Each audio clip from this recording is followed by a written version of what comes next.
Welcome back to Love, Life, and Legacy, the podcast dedicated to helping you navigate these hypersexualized times. And in today's episode, Benji and I are unpacking the necessity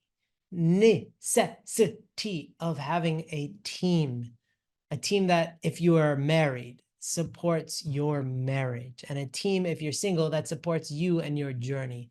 This is a non-negotiable factor of building a high noon life, of building a healthy life, of building a well-balanced life, where you just keep on winning because you have all these people propping you up every single time you want to give up. They won't let you because their love perpetuates you.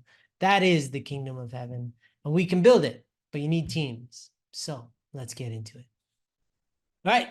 Welcome back, everybody. Welcome back, everybody. Welcome to the future. Yesterday was the past, today's the present, but it's also the future somehow. I don't know how that makes sense. Too early for me to figure that out. You figure it out. Benji. Too late for me to figure it out. It's 10 p.m. my time, but we're ready to roll. And you can see in the background, if you're looking at the video, Benji was just making a fort. He had to Pillow fort. Keeping fresh. That's where he's been living these days, in his fort.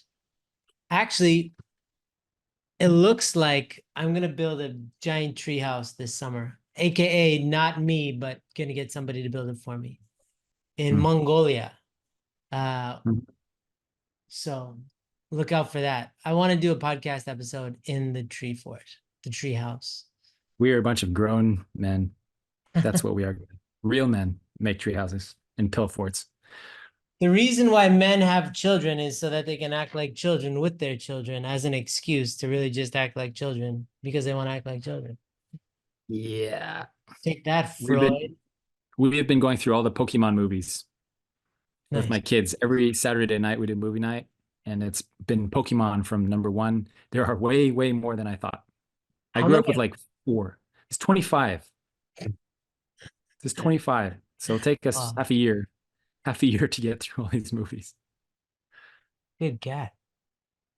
That's a lot of Pokemon movies. I've never seen one of them. I don't know anything. My kids got into it. It's still a thing. It's still this empire that won't go away. Yeah. Pokemons were big when you were a kid, right? Yeah. Yeah. So I'm just like I was saying, I'm living my childhood dream through my kids.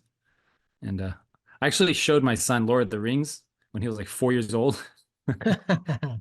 And he was so excited because I was so excited to show him this amazing movie. So I showed him the last scene of the last movie when Aragorn is charging the Black Gates, and he just cried. He just was like, he was just in tears because it was frightening. It's a far cry from Doraemon, Anpanman, and Pokemon. So I don't know what I was thinking. Parenting tips starring Benji Uyama. Throw your kids this in the movie. box. It was really dad move. You know, your dad is like, this movie, best movie of my generation. You'll love it. And it's just the most boring, the most boring thing.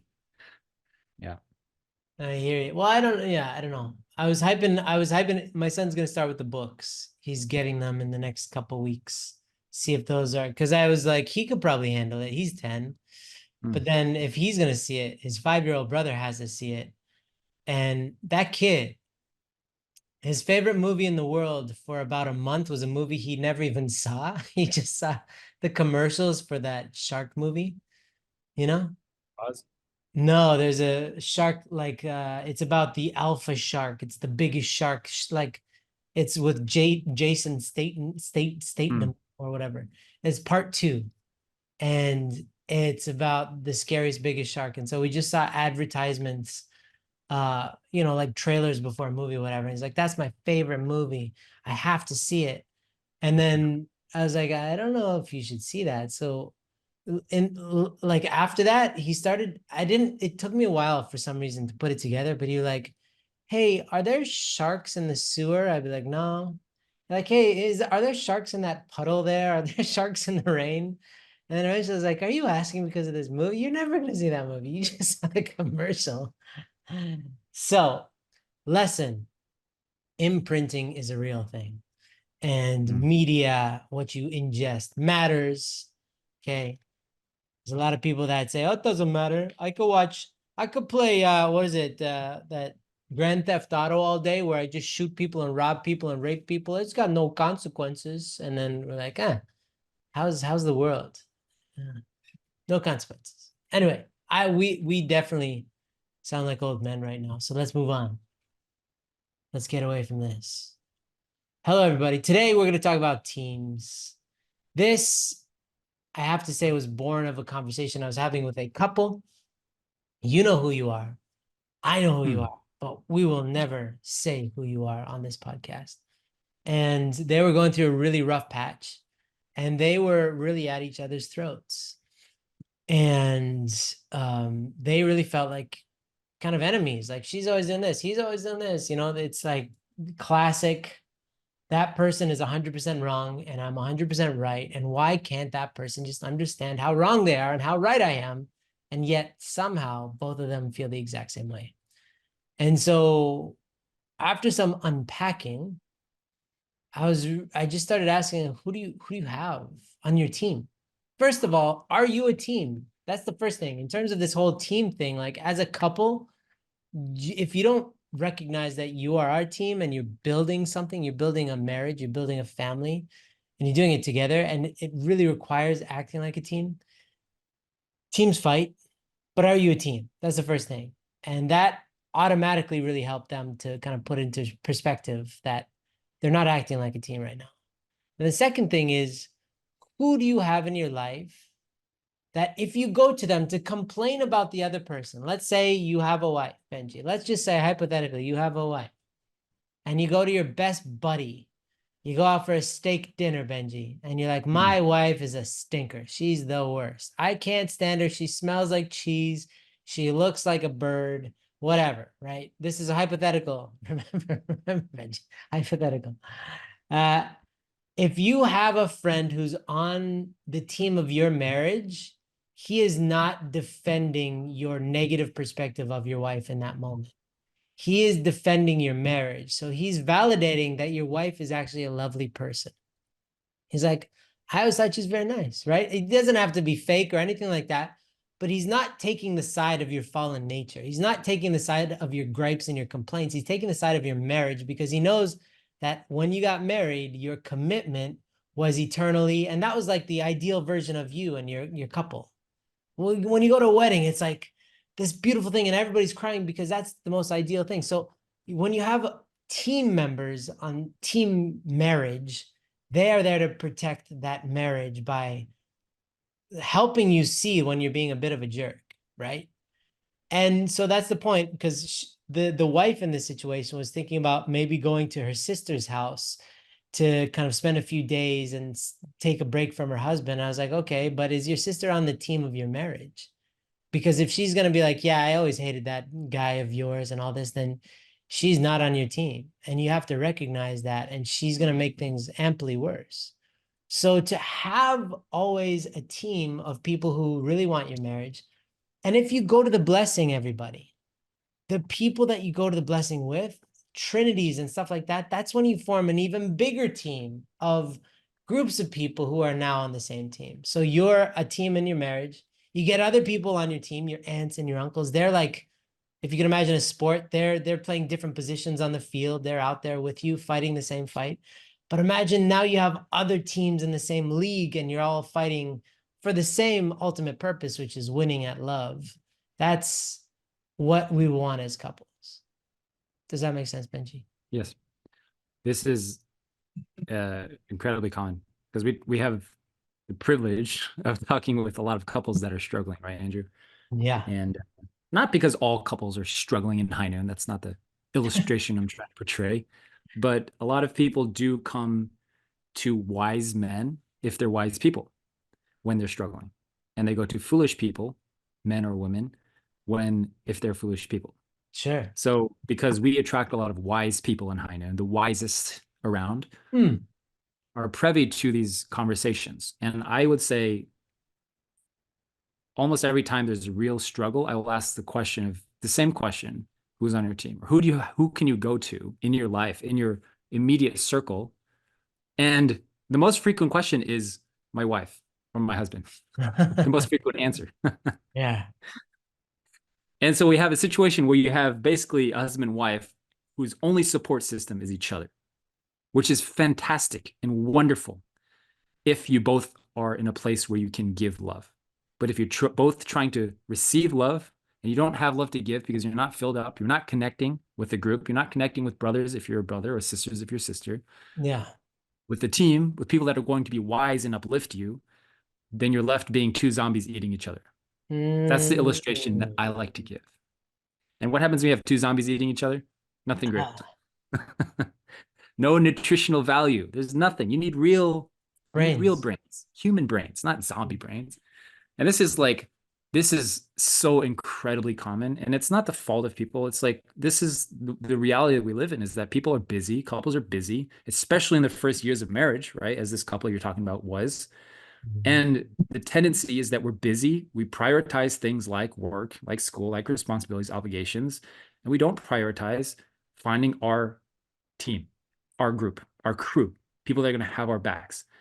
And so what we're left with is at the end of the day, when all is said is done, we have one person that we go to, which is detrimental to a marriage. Mm. One person. Yeah. Not even God, not even God, not an older brother, uncle figure, aunt figure, older sister. It's one person, which in an ideal world would work, I think. But we're all going through this process. Your spouse, my spouse is also going through a process of figuring out how to be a woman, a child of God, a daughter, a mother. And so Mm. she needs to find support. And so this was like the turning point in my relationship with Hitoe, is because we were like that, just two zombies eating each other. It's like the classic argument is like, I just want to receive love, but I'm giving you love. What do you mean you want to receive love? I'm loving you the best I can, but you're not loving me in the way I need it, right? That's this kind of stuff. And this is Yeah. a constant conversation until one day I was like, Hitoe, I think you need sisters. And I think I need brothers. And we like really looked into the mirror, and this is where we're getting to, right? Becoming a team. It feels like two people, this couple you're describing, it sounded to me like two people saying, you have food on your face. No, you have food on your face. No, you have food on your face. I don't have food on my face. You have food on your face. Yeah. And then all they have to do is like look in the mirror together and say, like, oh, look, we both have food on our face And laugh. Yeah. and laugh about it. Exactly. And help each other out. It's like, that's a team. The illustration of looking together in the mirror and saying, hey, we're both got junk. We've got stuff going that we're going through. Let's work on it together. And Yeah. that's when people, especially like just the last example of this, when people are going through like a porn situation in a marriage, the ones that really succeed through that, or affairs or sexual, betrayal, is the ones that look at it together and say, okay, how can I support you, and how can we address this issue together, man and woman? Yeah. Yeah. Yeah. And to do that before it's a crisis. Crisis. Crisis. Uh, Christ. so in that analogy, on a team, I keep on thinking about soccer, aka football. Shout out to all you Europeans. And you have different people on that field or pitch. Shout out to all the Europeans. And each person serves a different function. And if they're doing their job, then the team is thriving and everybody should know their role. And they should know when they're superseding that role and they're kind of wandering and not doing what they're supposed to be doing. And so in every sport, there's that idea that, okay, if we're on a team, then not everybody's doing everything all at once. That's chaos, but everybody's Mm, serving a function. So if in this for marriage, let's start with marriage. We're going to get into singles too. So listen mm, up, single people. But in marriage, yeah, the advice that we give is talk to your parents, talk to an aunt and uncle, talk to a pastor. But more specifically for your marriage, you need people that first of all believe in your marriage and want it to win and to get through all those difficult stuff.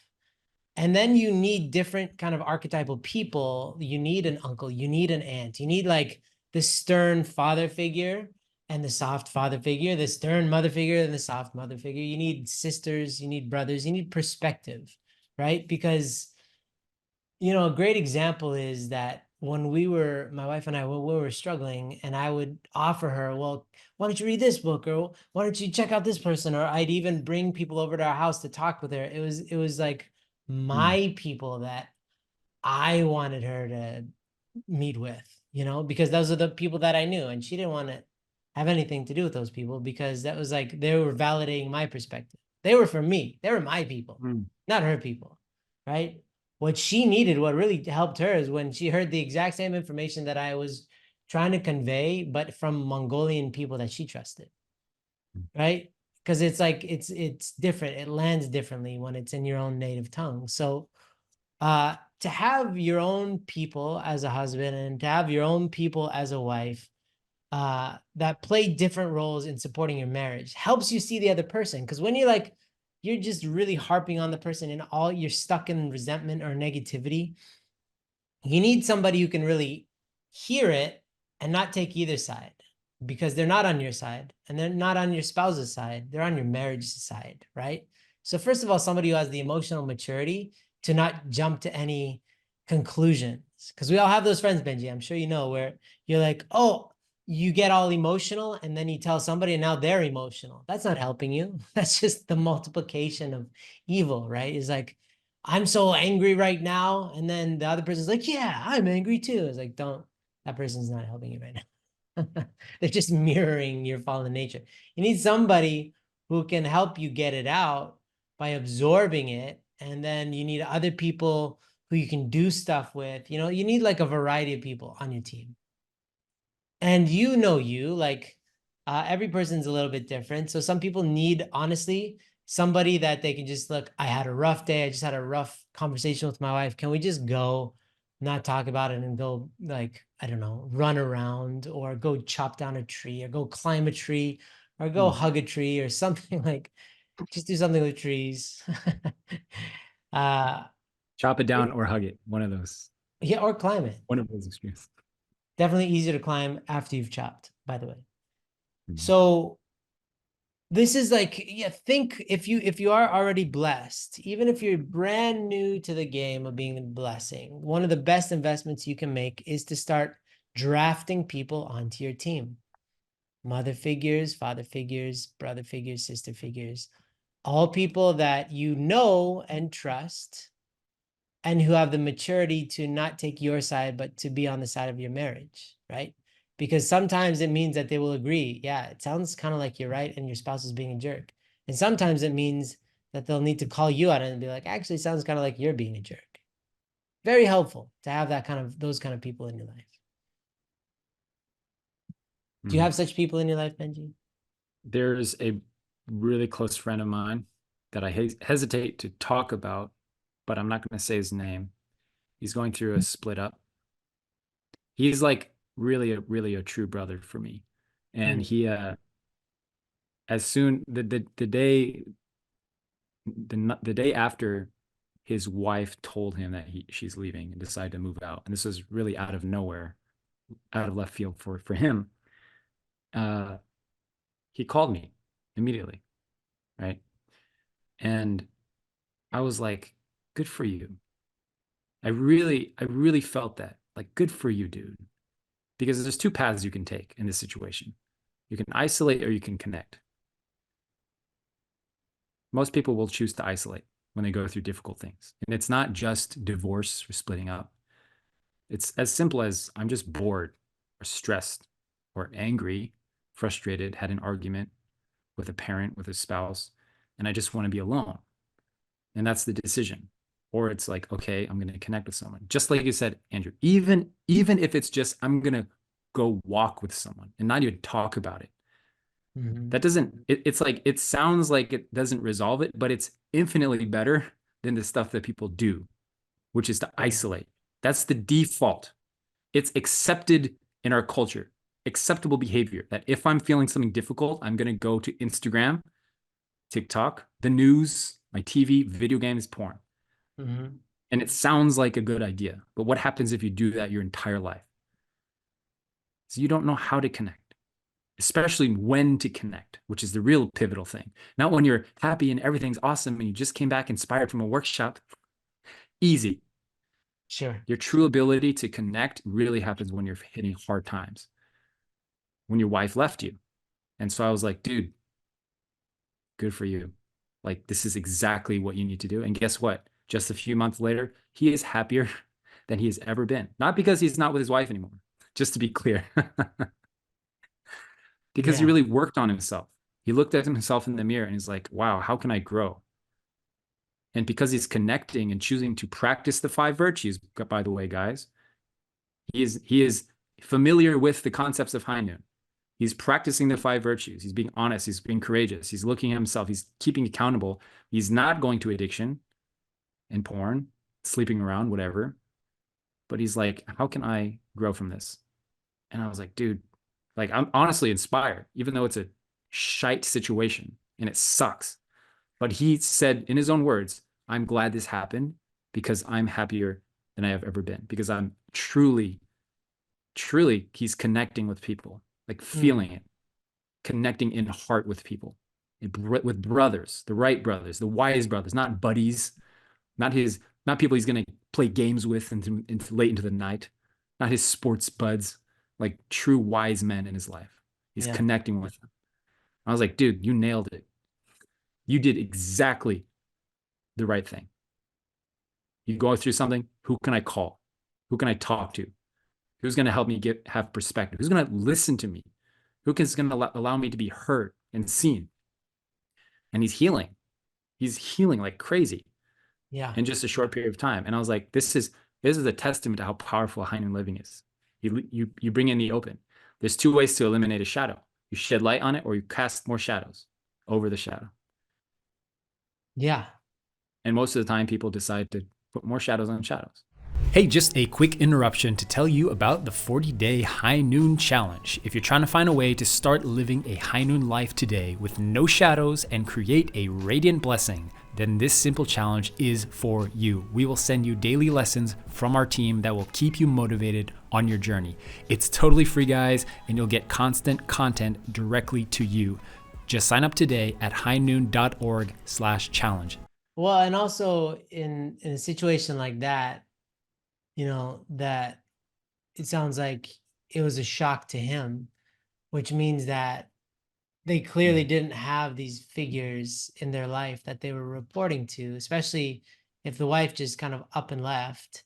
She was most likely speaking, but not with the right people, with people who just validated, oh yeah, yeah, you should leave him, this kind of thing. And trust me, it's not hard to Yeah. find those people. Yeah. There's a lot of people that don't want your marriage to win. You have to Exactly. realize that, and they might not even know this. They might think that they're being super helpful by offering you this advice that, oh, it's all about you and your happiness, and you're not happy, so you need to leave him because he's the reason, or her, or whatever. And when in fact they're just immature, hurt people who are giving you terrible advice. And so again, we all need our own personal support systems for just us because we're humans. But when you enter into a marriage, your marriage also needs a support system, its own. And when you have that, you just can get through stuff because you realize that it gives you perspective. You need outside perspective. Your perspective gets so cloudy. You and I spoke about this. When you get drunk off an emotion, you can't make good decisions. And when Mm. you're triggering each other, then you're kind of stuck in this state of that emotion and you're not making good decisions. And of course, you're going to make hasty, rash decisions because what else can you do? So it's, in terms of marriage, it's a fantastic investment. I would highly suggest, formally asking people if they could be on your marriage support team and just Mm. outline that, somebody, I feel like you're a person who loves me and my spouse and that you want our marriage to succeed. So I would love to, be able to call you from time to time when things are going well and when things are not going well to help strengthen my marriage. And like, there's an old saying that people will spend thousands of dollars on the marriage ceremony and $0 or energy on the marriage itself. They think the marriage just happens. They think that, it will just be in love and stay in love, but it takes daily work. all good things take effort, because that's part of the value of them, is that you're giving yourself, you're making it a reflection of yourself. That's the principled perspective. Is it's beautiful because it's becoming more like you, so it's beautiful to you. And a marriage is like that. It takes daily effort, but it also requires other people's effort. And then guess what? Your marriage becomes beautiful to them too, because they've invested in it. You and I have invested in a lot of people's marriage, and we feel so close to these people. You know, we feel really like, wow, I feel a part of their story, and it makes me warm and feel like a family member of that person. So it's a Yeah. great gift to ask people and include people in the journey. And not, some people might say no, maybe they're too busy, maybe they don't have the bandwidth, but still ask and find some people to help your marriage succeed at its goals. And you should have goals. I want to share, just on that note, a message by WhatsApp I got from a brother. You know who you are. They just had a blessing ceremony today on the 15th, this morning, U.S. time. And he sent me a photo of their couple at the blessing ceremony. And then he says this. He said, "I'd like to share my happiness today to you. Believe it or not, you're also present in this moment. In the last years, you've been my mentor, and that has shaped my character and person. I changed my perspectives and beliefs. I feel so grateful to you. God bless you, Benji." And it really made my day. And I'm saying this not as like I'm the last guy to post a boastful comment like that. Trust me, but it made my day because we don't see the impact, and not everyone is gonna go back years later and send you a photo of their blessing and say thank you. Not everyone does that, right? But that doesn't mean that we don't make an impact in the people in our lives, you know? And that's really the power of being connected with people like this in the ways that we're doing, is that we're impacting people. And then I responded to him saying, "Buddy, it's 99% you. It's all your efforts, and God is proud of you." Right? Yeah. Because it really is. We just guide everyone in the right direction. We give direction, based on what we know from God and from principle, right, and our experiences. But it's 99.99%. Well, I guess 95% God and 5% to get, principle speaking. But the point is that it's like we're so deeply connected, and it's not like it's anyone's effort alone. You know what I'm saying? I just want to share that because that came to me this morning, and I felt really moved, for some reason. Yeah. Yeah, that's lovely. Yeah, I mean, so please consider who could be on your team and ask them. Ask them. Yeah. And then in terms of singles, I mean, this is something that has been developed over the past decade. This idea of having a matching support team when you're going through the matching. Such a good idea. I mean, so much. I've said it so many times, I know, but it's just how I grew up. Like the idea of dating, which is like, I have feelings for you. Do you have feelings for me? Let's begin a relationship, is the stupidest, most inefficient way to functional, healthy relationships. That's proven itself null and void of any, real worth. It's just a disaster. Whereas if you have the oversight of, sure, you can have feelings for somebody, but then check those feelings with your team to make sure that you have the right motivation, and that they know you, and they might know that you have you have certain feelings around exam time. Right? Maybe you have certain feelings in springtime, or, whatever. They just know you. Or ideally, they know you and they know somebody who knows the other person. And you can get a much more holistic impression of what's happening, rather than just being led by your feelings. And that happens when you do life with a team. So of course I'm talking about the matching process, but this should be the case. Is what we're always advertising for, is the high noon way. If you're a teenager and it's not even in your kind of near-term goals to get blessed or anything like that. Still, to have people in your life that you can say, hey, I'm having these feelings. What do you think? What are your impressions? And to have perspective is so healthy. And to have multiple perspectives, because this is one thing. During my matching process, I had just an army of ants.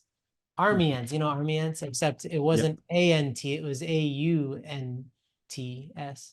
And I just had all these older women telling me every different perspective you could imagine at every stage. They're like, okay, you need to go to the movies. And one person's like, you can't go to the movies.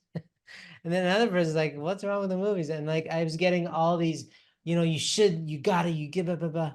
And it was maddening for a while until I realized how helpful it was that they were representing the many different possibilities of what's right or wrong.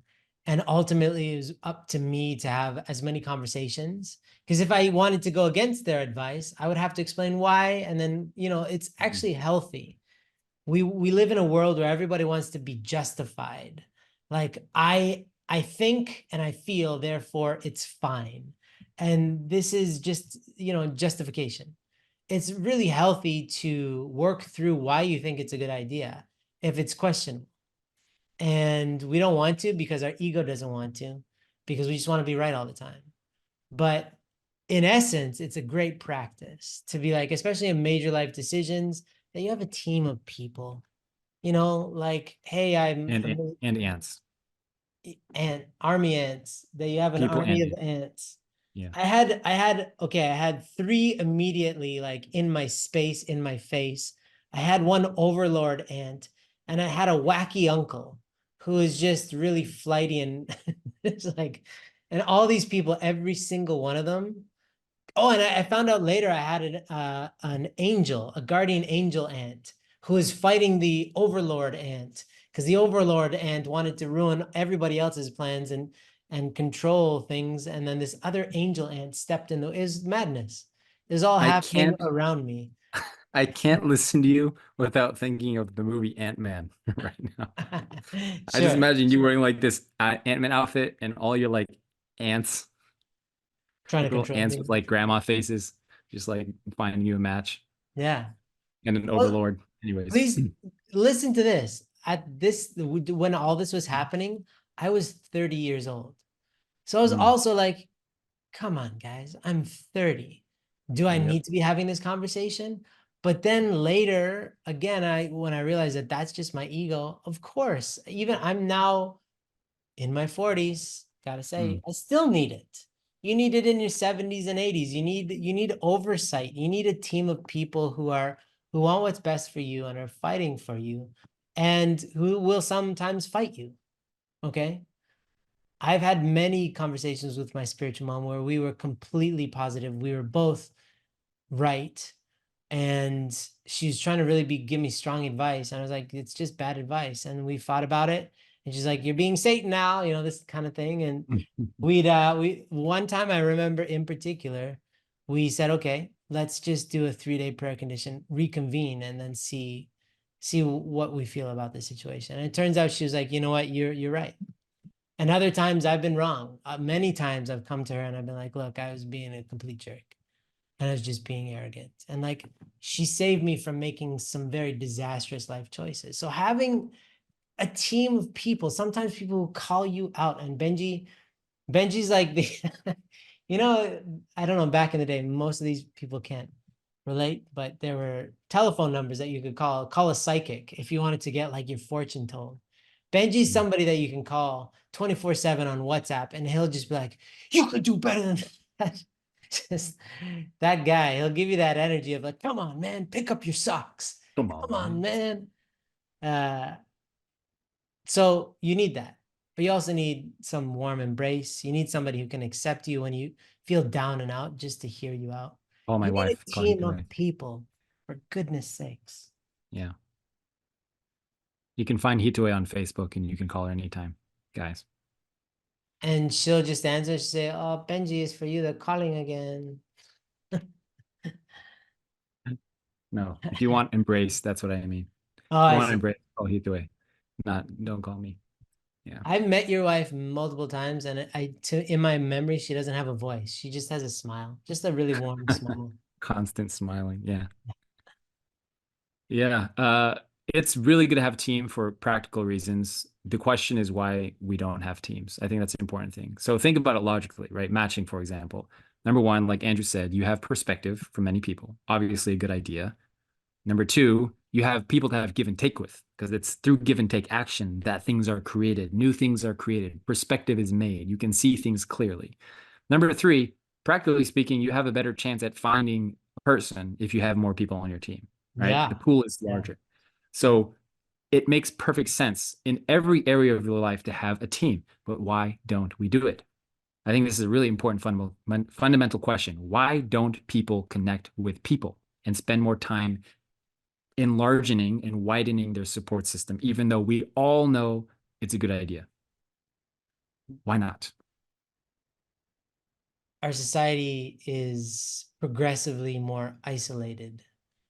So the structures we used to have, I mean, that's one big main just evolutionary reason, is because we don't live in the same way that we did, where we'd always have these ants, this army of ants. They were just, everybody inherited them when they were born, and you're just around your family. So they were always questioning your decisions, which was very annoying, I'm sure, and Mm. sometimes destructive, but ultimately you couldn't just live in a bubble. You had to, because that's the thing. Like when I'm talking to my wife about, she grew up in a yurt, in a ger, in a tent in the middle of nowhere for the first bunch of years of her life. And like, there's just certain things you cannot do in those situations. Like you can't be like, screw you, mom, I'm out of here. Like in the middle of winter, in the middle of nowhere, you have no Mm. leverage. It's like you be a team in order to survive otherwise, and that's how life was, is you cannot survive without your family, so you cannot betray them. You are part of this unit. Now people don't even know their family. They don't talk, they don't hang out, and so everybody's default setting is just do everything on my own, right? Figure things out by myself. What sex, I don't know, I'll figure it out. I got a phone. Ask What's YouTube, Yeah, ask YouTube. I'll search just it on Google. Yeah. That's why people are so lonely, because it's hard. It's hard. I guess that's ultimately the reason why people don't do it, is because it's harder. It's much easier to just say, I want to just be with who I like, regardless of the fact that that is traditionally the worst way of finding somebody, is just by yourself based on your feelings and your instincts. Um, Oh, yeah. but it's harder to do anything else, especially There's when a brother, everybody else is doing one thing. there's a brother who was I'm mentoring in Ascend because we have a daily mentorship, and he said he was really struggling to act out, or he was triggered to act out. And I said, "What did you do?" And he said, "I went to YouTube and found some motivational videos about semen retention." And he sent me the video, and it was a woman. It was this woman talking about semen retention, and I was like, "Dude, you you gotta." That's great that you're getting motivation from the internet, but you have to detach from that eventually and just find real people to connect with. You know what I'm saying? Yeah. But it's true. It's like that's the default. It's like not connect, but to isolate and go to the internet to have our life questions answered about everything. It's like it's very much ingrained in us evolutionarily, or if you don't like the word, historically speaking, it's ingrained in us. We have a support system. It's unavoidable, actually, necessity for life. But we live in an era where it's pretty much optional to live, quote unquote, live, survive, not necessarily thrive, but survive in life without a support system for everything. But it's really how we grew up, humanly speaking, right? Yeah. Yeah. Mm. And also, this, people aren't even, I've seen multiple surveys done, like a lot of data supporting the fact that marriages in many cases are very sexless, and even singles are having less sex than kind of traditionally ever before, since we've been taking such, uh, compiling such data. Uh, and it's because they don't even know how to talk to each other. Um, So if you want a healthy relationship, think about this. Think about this for a second. It seems I had to stop myself because I was about to say something so simple it sounded stupid. But in order to be in a relationship, let's say a romantic, loving relationship, you need to have relationships with people that are loving and healthy. Those are your foundation for having the relationship that's healthy and thriving, is multiple other relationships with people that are healthy and thriving.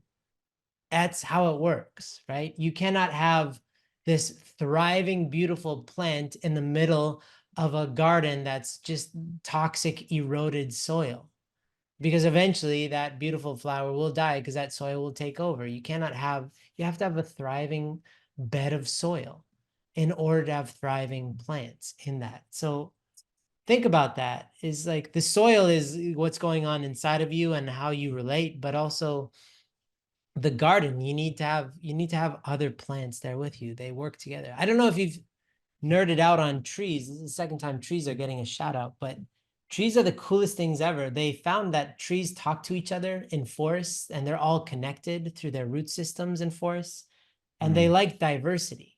And not only that, but if a tree is starving and it's malnourished, there's other trees that will give them nutrients and support each other. So they support each other. And like that's, first of all, you're supposed to have a very diverse range of different trees in that forest. But everybody's helping each other out. And that's what you would want, is a diverse range of perspectives in your own team, in your forest, that are all supporting each other, right? So as a single person, it's essential that you form a team, have your aunts and uncles, people that help you get through life. It's the opposite. The opposite of addiction is connection. That's one of the things that we live by at High Noon. So the opposite of addiction is feeling connected to different types of people, brothers and sisters. We need to feel accepted by our own people, our own gender, but also by the other gender, trigger, and also by our aunts and our uncles, and also by God. And all this happens in relationships. So that's really what it boils down to, is building teams is about building relationships, and people are not good at it naturally because it takes practice. So I can't advocate for teams enough. If you're single, if you're in a marriage, you need teams. I think we've explained it thoroughly enough, but I think please. people's next thing, if I know people enough, they will say, okay, well, how do I do that? I don't have quote unquote support. I don't have people. And I think a good step is to, first of all, that's a limiting belief, false assumption alert. I don't have people in my life. You plenty do, guys. It's like we talk daily with people that are battling addiction like no other. And it's really as simple as looking around you, tapping into the existing relationships you already have, and creating more relationships. I call it widening and deepening the support system. So widening is more people, and deepening is deepening the relationships you already have. And that's how we create this team in every area, right? So for example, for me, like parenting, I started a Facebook group, our Facebook group chat messenger, with a bunch of dads, like 3 dads that are kind of in my similar life stage. And I know they're wise people and will support each other. And then we kind of just share updates about dad stuff, struggles we've had, stressors, whatever. And you can do that for anything, matching Facebook small group, right? I also do this thing where if I meet somebody in my life, like at church or somewhere, and I think they're interesting, usually uncle figures, I think they're wise, I will ask to meet up with them at some point to like for lunch or to go on a hike or on a walk.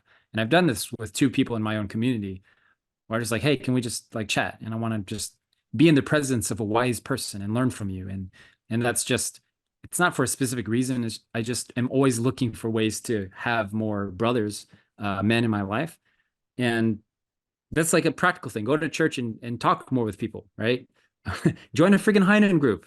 Like, sorry to curse if that's cursing, but it's like we have groups literally to help you guys connect more on a weekly and daily basis with people. Yeah.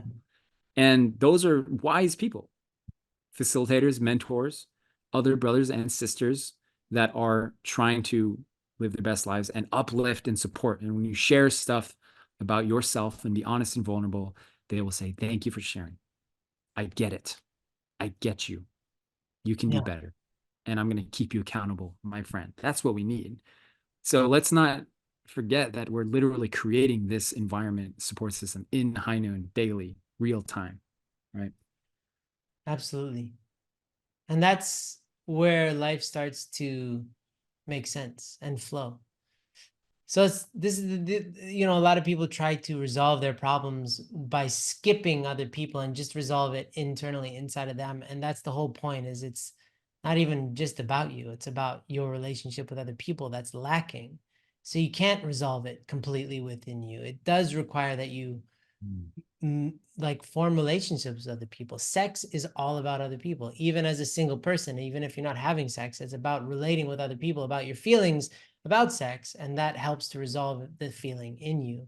It's the dynamics of give and receive. It's the symbiosis. There's something that happens when you share and when you have give and receive action. And when you keep it inside of you, you're negating give and receive action. And so it creates this static feeling that feels stuck and you want to escape it. Hence, giving and taking with anything that stimulates you to stop feeling stuck, which ultimately makes you feel more stuck, which is porn, which is why we feel worse after, not better. So, by golly gosh, everybody, the practical way of doing it is honestly just asking people, thinking about, just start with 3 people. If you're married, try to get you and your spouse to come up with 3 people each that fully support your marriage and want it to thrive and be healthy and a gift to this world. And if you're a single person, yeah, just think 3 people that at least one kind of parental figure, maybe one kind of sibling figure, and then one other person that you feel like a relationship is lacking in your life. If you have a weak relationship with your mom, then a mother figure. If something like that. Just 3 people. 3 is a very great and holy number. And then just start asking the conversation. Start asking, hey, would you mind being on my team? And you'll figure out what the details of that are later. You will get better at it. But what we used to recommend with accountability partners is when you're starting a relationship, that you define it a little bit. So the terms are, can you be this thing for me? Okay, it would be maybe a call once a month. And if I'm ever in trouble, would you be okay with me texting you and letting you know? And that's, people can commit to that. Even busy people can commit to a monthly call, So it could be that simple. It can really be that simple. And that's just starting you to get into the habit of keeping people in your life and keeping a relationship with them. But I think we are running long in the tooth here. So I will Ender's game right here. My count is 2 tree references and a bunch of ant references. So I think we're winning. Thank you for Nice. listening. And we will see you when we see you. Peace. Hey, did you know that our team wants to do more events? Well, if you want to bring the High Noon message to your community or group, then let us know and we'll try to work something out. There's a simple application that you can fill out right now at highnoon.org/invite, and one of our team members will get back to you to see what's possible. That's highnoon.org/invite. All right, see you in the next episode.